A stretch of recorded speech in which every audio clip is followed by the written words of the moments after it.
Hi, and welcome to Surviving Denmark. There's been a challenge going on YouTube on the survival channels called the 5 pound survival bag.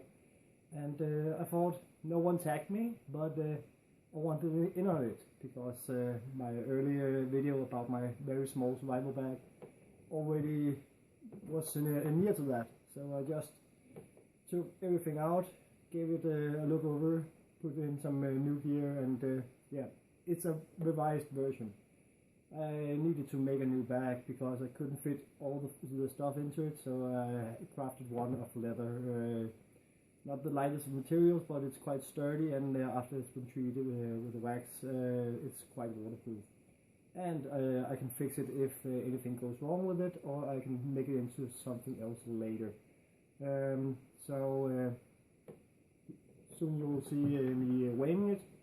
I couldn't find a scale that weighs in pounds because in Denmark we use kilos, logical weighting system. But according to Google, I'm looking over here, 5 pounds is equal to 2.267 kilos. So I think I reached 2.1 something kilos. So I'm under the limit, and yeah, this is it. It consists of a belt made of paracord, my leather bag that I made myself, half a liter of liquids, in this case cola, because I drink a lot of it, sawyer mini filter, Mora companion knife, and a bunch of gears that should not make it comfortable, but I should be able to survive. So if you will stick with it, and you'll see my rambling video about this 5 pound challenge. And I excuse already now if I'm rambling a bit, but this is in the middle of the night. I just completed it after my training, and I was eager to show you my gear. So I hope you enjoyed the video, so let's get started.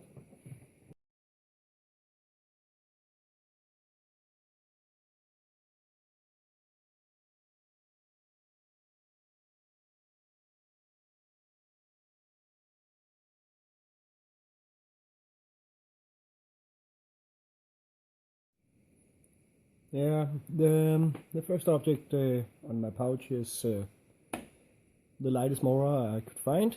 It's the Mora Companion, I think. Yes, Companion. Yeah, it is a Mora, so it's quite sharp, and lightweight sheath, lightweight knife, just a bicycle inner tube, and a cheap mini lighter, just to have something. I can make a small fire with this, no problem. Yes.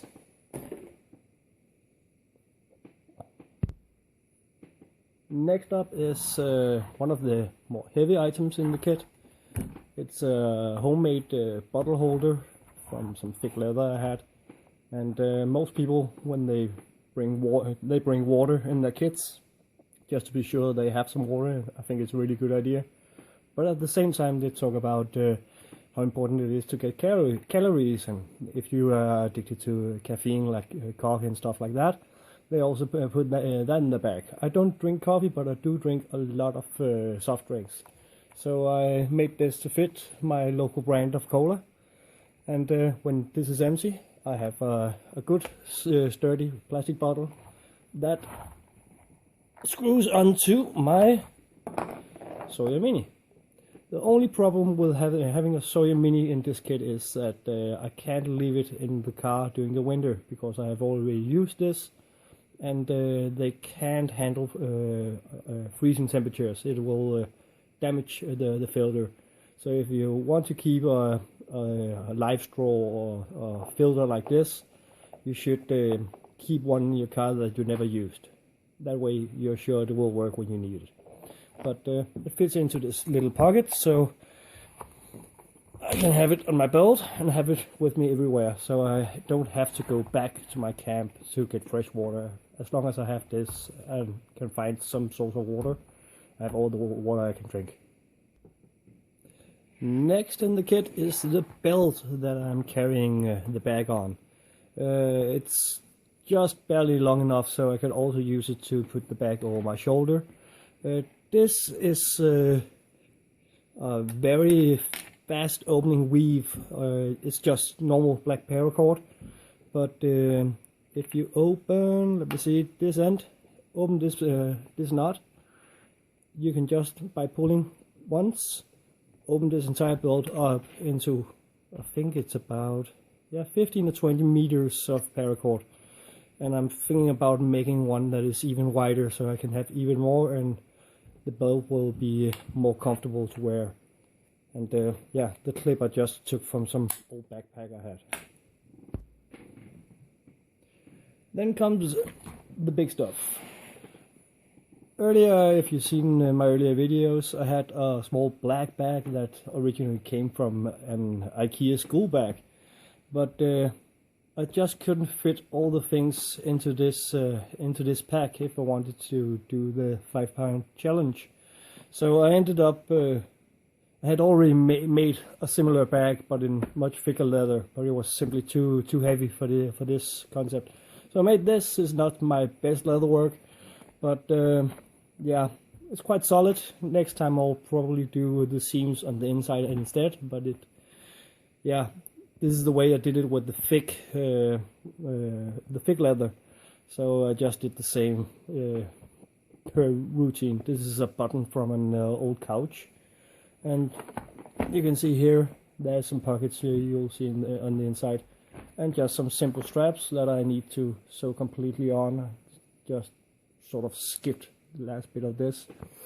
So let's open it and see what's in it. First and foremost, this is a lot of repeat items from my first mini bug out bag, but yeah, a well-used survival bracelet. Again, same weave as the belt, and with a emergency whistle buckle. I actually don't think I need an emergency whistle anymore because it occurred to me I'm quite good at whistling really loud. So, well, it's here and I have it, so I'll keep it. And you have some extra string at your wrist at all times. Yeah, let's see what's in here. I had a similar mesh tin made of aluminium, but I found out that if you try to use it as a sort of oven, if you just place it on embers and then have something you just need heated but don't want to fry, the aluminium actually will crack or melt. So I skipped that and took this. It's not that much heavier because it's made of really thin stainless steel. But on the plus side, it has a lid that actually fits and is made for it. I just keep it together with a pair of elastic bands so it won't rattle. It has a handle so I can cook with it, I can boil water in it, and I even have a small plate. And there's a lot of stuff in here, so I'll just lay it out and we'll see you back again. Yeah, so we're back and I opened up the mesh tin. You already seen the survival bracelet, nothing new in that. For carrying water, I have a platypus bag. I think it's half a liter, enough to get me by. And as you already saw, I also have the half-liter soda bottle. So 1 liter of water I can carry around, and I can boil it in this mesh tin, and I can clean it with the sawyer mini filter.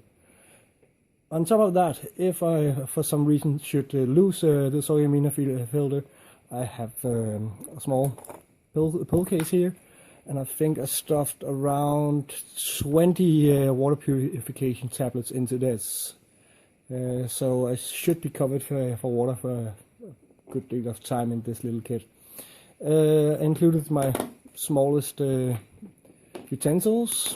I have a spoon, a fork, a knife that's quite sharp, and a can opener. So I should get by on that. For food, I have a lot of noodles. These are flat packs so they don't take up so much space. some stock cubes and some pepper and salt,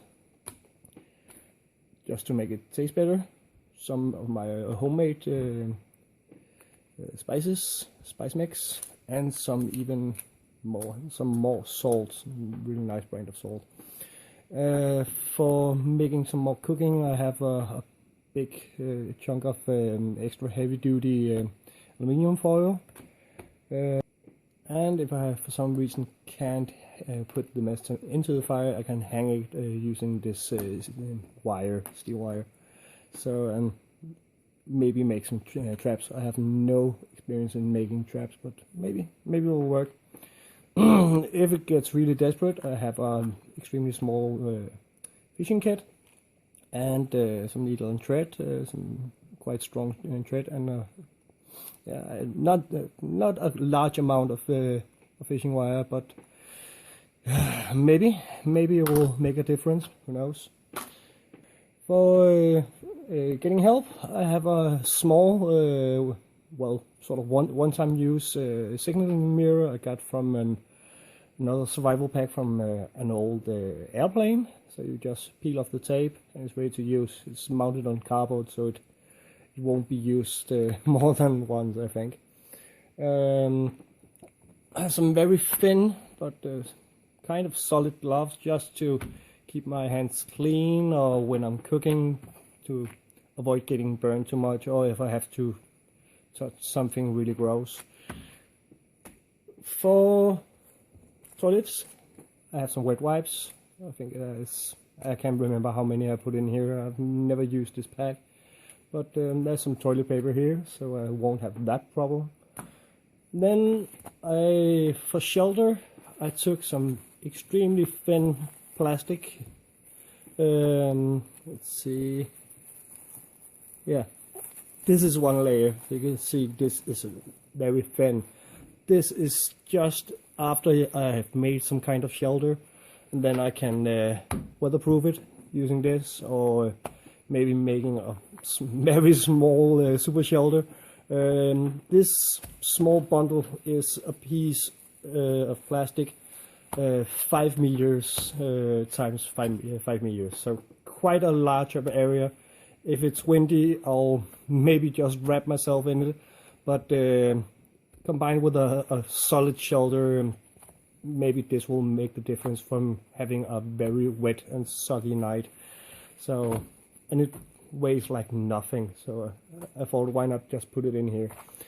For navigation, I just got myself this very teeny tiny compass from Suunto, and I must admit I've had some button compasses before, and they were horrible, all of them. You had to be standing completely still, and the moon had to be facing the right direction before it could find any sort of direction. But this is amazing. This is a really good compass for very small money, actually. It feels quite solid. I saw some other guys here on YouTube that got theirs in the U.S. Army, and they said it never broke, no matter what they did to it. So well, it feels like cheap plastic, but yeah, this is quite a solid compass. So that was a nice buy. Yeah, then I promised you about sleeping. In the back of the pouch, or the bag I put in an extra piece of leather. That way I could keep things separated, so it didn't have to open the entire mess tin as I did in my old pack. So in here I have a survival blanket, but in the shape of a sleeping bag, so you can close it completely off in the sides, so you won't roll out of it. Combined with proper attire for the weather or the season, this at least will help me get some sleep, because you can survive if you're walking around like a tired zombie. It's a bit thicker than normal survival blankets because it is a very large blanket compared. I could actually vacuum pack it and put it in a more durable bag, but I haven't gotten around to it because I'm actually looking forward to trying out this kit. So look out for that in a nearby video. But combined with this, I'm gonna have some really bad sleep, so I included some earplugs, because I don't think I'll actually get any sleep sleeping in a plastic bag with a plastic cover.